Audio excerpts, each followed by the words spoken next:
Now, Slough Horses has always been one of the sharpest, wittiest, and most quietly brilliant spy dramas on television, and Season 5 keeps that standard going with ease. Created by Will Smith, yes, not that one, and based on Mick Herron's award-winning Slough House novels, the show returns with another tense, politically charged, and darkly funny outing, once again carried by one of the best ensembles currently on television. At the centre of it all, of course, is Gary Oldman as Jackson Lamb, and honestly, he's the secret weapon of this entire series. Lamb remains a completely unkept, flatulent, borderline grotesque presence, yet utterly magnetic. His dry, bitter wit is razor sharp, delivered with such precision that I often have to pause the show mid-episode just to finish laughing.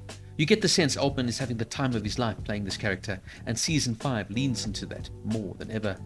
Alongside him is Jack Loudon, returning as River Cartwright. River feels a little bit more adrift this season, emotionally scattered and constantly being beaten down, but his arc does ultimately come together in a satisfying way. Kristen Scott Thomas once again nails her icy role as Diana Taverner, the formidable high-ranking MI5 executive who always seems 3 steps ahead of everyone. We don't see much of Jonathan Pryce this season, and when we do, there's a sadder, more fragile quality to him now. Meanwhile, Saskia Reeves remains excellent as Catherine Standish, the moral backbone of Slough House and the closest thing Jackson Lamb has to a conscience. And Christopher Chung, here as Roddy Ho, is still one of the funniest parts of the entire show. His delusional optimism and tech bro genius provide some of the biggest laughs of the season. Unfortunately, Rosalind Esla's Louisa Guy is sidelined this time around.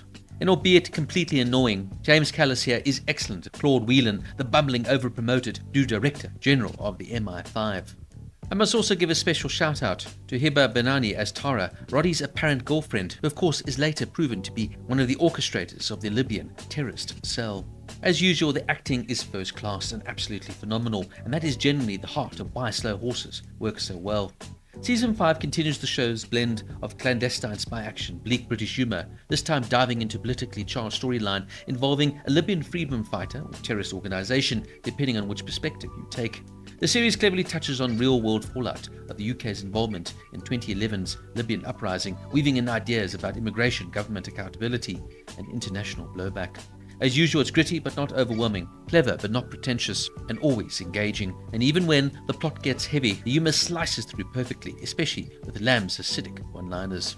This is the ultimate underdog spy story, but written with intelligence, bite, and style. Some fun trivia. Mick Jagger actually wrote the theme tune specifically for the show, as he was a fan of the books. Will Smith, the writer and creator of the series, has had to correct journalists many times. They get him confused with the famous actor. Gary Oldman has stated in interviews that this could be his last major role, as he loves playing the character so much. Slough Horses Season 5 gets a 9 out of 10. Funny, gripping, smart, and anchored by some fantastic performances. This is surely one not to miss.